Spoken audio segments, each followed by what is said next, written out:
clivagem. Por isso ela é chamada de clivagem rotacional, porque ela muda o plano do eixo da clivagem. Por isso ela é chamada clivagem rotacional. Tudo bem? Tranquilo?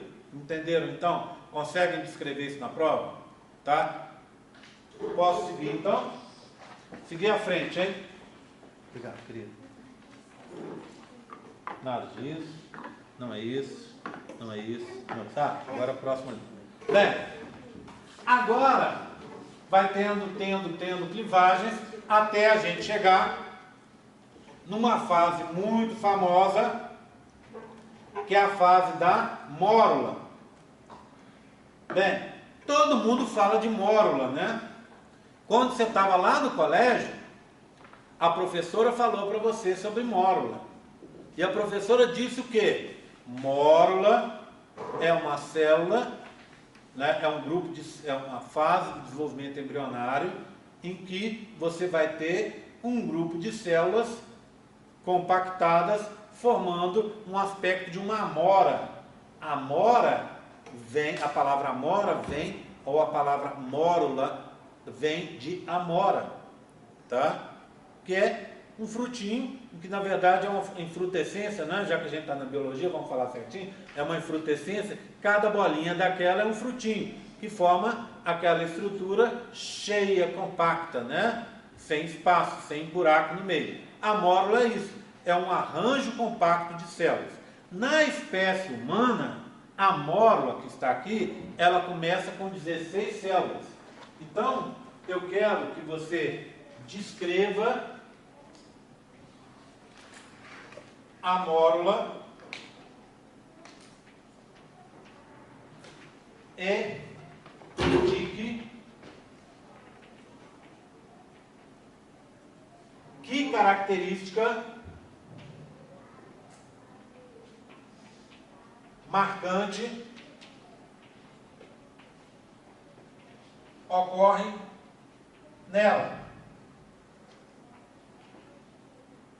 Tá bom? Nela. Ok? Bem, então vamos lá. Mórula. Por que a gente fala de mórula tanto assim? Tem um motivo? Bem, só para esclarecer. Mórula é uma fase da clivagem, ponto final. Nada demais. E a princípio, nada demais. Mas ela é tão famosa, por quê? Vê bem. Aqui eu tenho uma mórula, ó. Olha aqui, ó. 8 células embaixo e 8 em cima. Uma massa compacta. Olha os dois polócitos aqui. Isso aqui, então, ainda está dentro da zona pelúcida, tá bom? Bem, o que acontece com essa mórula? Por que ela é tão famosa? Porque na mórula, finalmente, foi estabelecido de novo aquela razão entre o volume do núcleo e o volume do citoplasma. Lembra que eu contei para vocês, umas aulas para trás? O que eu falei? A célula cresce o citoplasma e o núcleo se mantém do mesmo volume. O volume do núcleo é inalterado. Normalmente é 10% de volume para núcleo e 90% para citoplasma. A célula, quando ela começa a se dividir, para ela ter uma indicação que pode se dividir, ela cresce o citoplasma e mantém um núcleo constante. Então, à medida que ela vai crescendo o volume do citoplasma, aumentando o volume do citoplasma, ela vai chegar num ponto em que vai disparar um alarme, que vai dizer assim para ela: o citoplasma já está grande, por comparação com o núcleo. Então, agora você pode se dividir. Não é assim? O que aconteceu com o ovócito 2? Ele foi ficando com o volume do citoplasma cada vez maior, sem se dividir. E o núcleo é o mesmo volume. Por isso que ele conseguiu ter aquelas mitoses simplificadas sem ter G1 e G2. Por quê? Porque ele tinha muito volume de citoplasma e pouco de núcleo. Então ele pôde se dividir. Por quê? Estava indicado para ele que ele tinha muito volume de coisa para poder dar para as filhas. Não é verdade? Começou com uma, gerou duas, gerou três, gerou quatro e assim sucessivamente. Foi ficando cada vez menor. Porque eram clivagens, mitoses simplificadas. Quando chegou em 16 células na nossa espécie, você restabeleceu esse volume. Ou seja, aí foi dividido, quando chegou em 16, era 90% de citoplasma de novo e 10% de núcleo. Você restabeleceu o volume padrão encontrado nas células. Tudo bem? Bem, e o que acontece nesse caso? A célula para de se dividir? O embrião para de se dividir? Claro que não. Ele vai continuar se dividindo sim. Mas para se dividir depois da mórula, ele tem que ter de novo as fases G1 e G2. Duas consequências disso. Primeira, tem que crescer, concorda? Então, esse embriãozinho vai ter que ir crescendo a partir de agora, tá? Ocupando um volume cada vez maior. Primeiro. Segundo, as divisões celulares demoram mais tempo. Por quê? Porque tem que ter G1 e G2, não é verdade? Tá? Então, essa característica específica que acontece na mórula.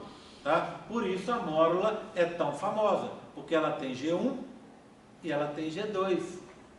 Restabeleceu-se 10% de volume para núcleo e 90% para citoplasma. Então, voltou-se ao padrão observado numa célula normal que a gente não tinha até agora. Tá bom? Tranquilo? Tá? Eu estou encerrando, falando agora sobre as alterações que vão acontecer nessa mórula para gerar a etapa seguinte, que é a etapa que a gente chama de blástula, ou o embrião chamado de blastocisto. Tá? É o que vem logo a seguir. Vê bem, quantas células nós temos no nosso corpo? Varia. Um cara muito grande tem mais células que um cara menor, pequenininho. Uma menina muito alta ou muito gordinha tem mais células do que uma menina mais magrinha ou que uma menina mais baixinha. Concorda? Tá? Então a diferença de um para o outro está no número de células. Mas a gente tem, em média, uns 70 trilhões de células. É 70 vezes 10 elevado a 12. Um número enorme, enorme, enorme, assustador. A gente tem mais células no nosso corpo do que estrelas no universo. Olha que coisa incrível. Tá? Bem, é muita. E as células estão divididas. Cada célula tem um papel.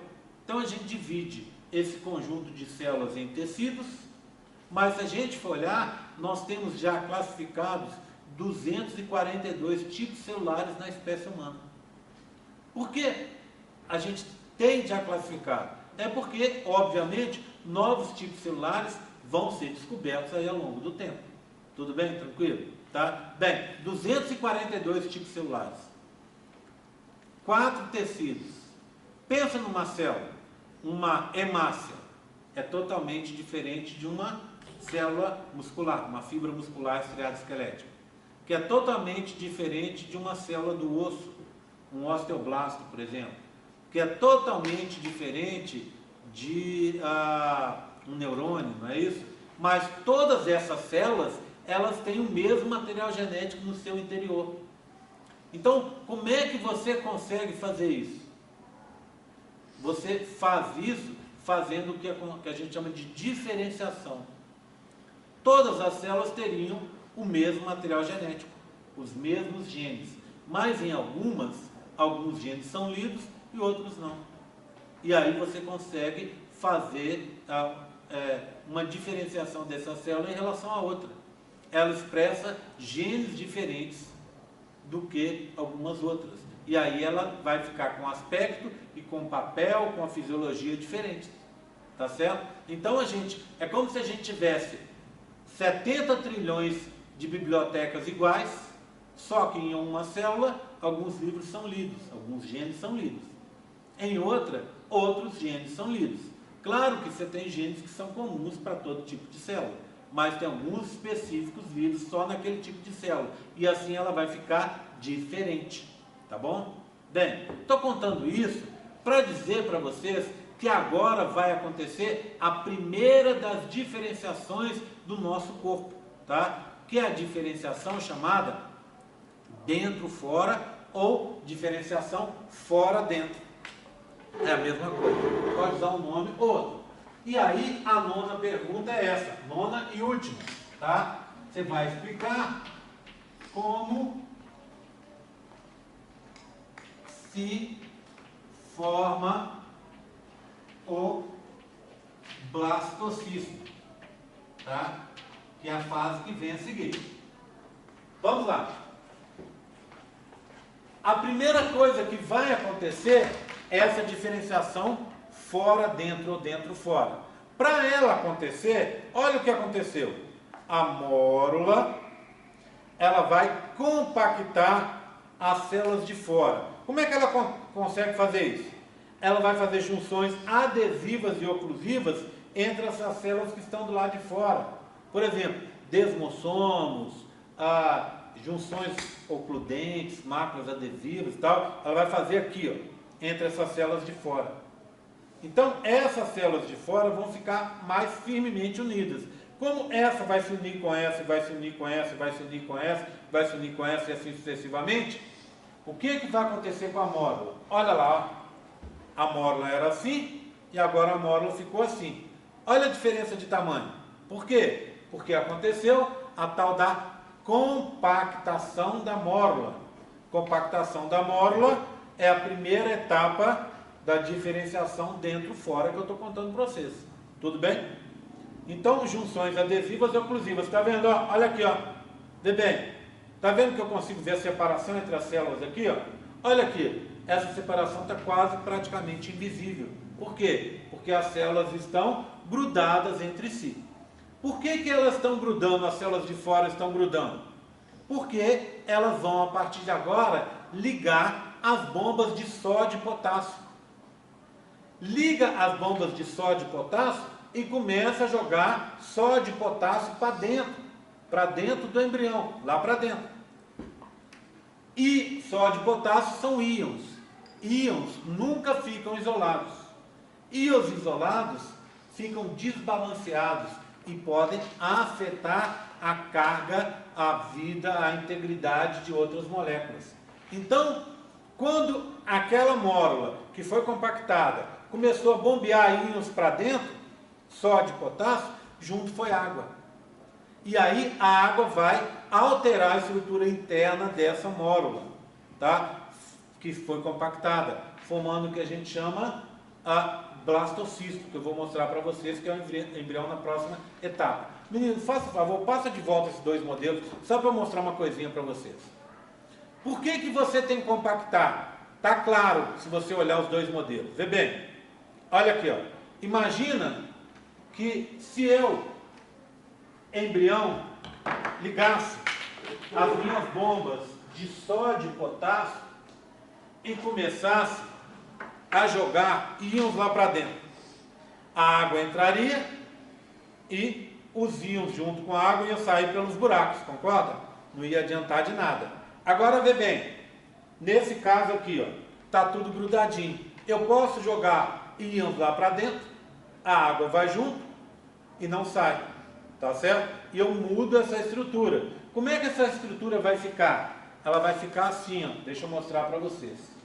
Agora sim.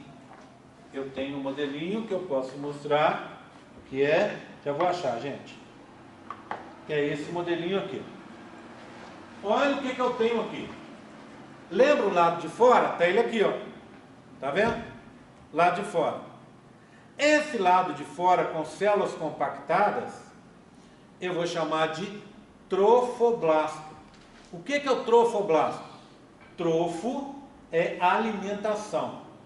Blasto é embrião primitivo, célula, embrião ou tecido primitivo, tudo bem? Tá? Então, trofoblasto, região primitiva que serve para a alimentação do embrião e no futuro que vai formar uma área relacionada com a alimentação desse embrião. Aqui é onde vai se formar a placenta no futuro, tudo bem? Parte da placenta vem daqui. Então, trofoblasto. Vamos olhar por dentro? Lembra que eu contei para vocês que os íons foram entrando e junto foi entrando água? Olha o que aconteceu lá dentro. Estou tirando o trofoblasto, tá vendo? Fez uma cavidade, aonde vai ficar o líquido. Essa cavidade eu chamo de cavidade blastocística ou blastocele. Tá? Tudo bem? Então, fez a blastocélula, aonde ficam os íons com a água. E as células que estavam lá dentro ficaram aqui, ó, nessa região aqui verdinha. Essas células aqui, elas recebem vários nomes. Essa região pode se chamar maciço celular interno, massa celular interna ou, como eu prefiro, embrioblasto. Blasto, alguma coisa primitiva, células primitivas. Embrião, células primitivas que vão dar origem ao embrião. Então o embrião vai ser formado por esse tecido verde que vocês estão vendo aqui, que é o embrioblasto, que não fica no centro. Então a gente diz que esse embrioblasto tem uma localização fora do centro ou excêntrica, fora do centro. Tá? Tudo bem? Então quando você está chamando uma pessoa, aquele cara ele é meio excêntrico, você quer dizer o quê? Que ele é fora do padrão, fora do centro. Concorda comigo? Então, localização excêntrica. Esse embrião aqui, esse que eu estou pegando aqui, ó, com trofoblasto, blastocélula e embrioblasto, é o que a gente chama de blastocisto. Tá lá. E ele é consequência da compactação da mórula, que vai levar a diferenciação fora dentro ou dentro fora, por causa da bombeamento de íons para dentro e junto vai água, tá? Esse embrião é o blastocisto. E a fase? A gente mudou de fase. Saiu da clivagem e entrou na fase que a gente chama de blástula ou blastulação. É esse embrião nessa fase que vai se implantar. Tá faltando uma coisa, né? Eu estou vendo o embrião.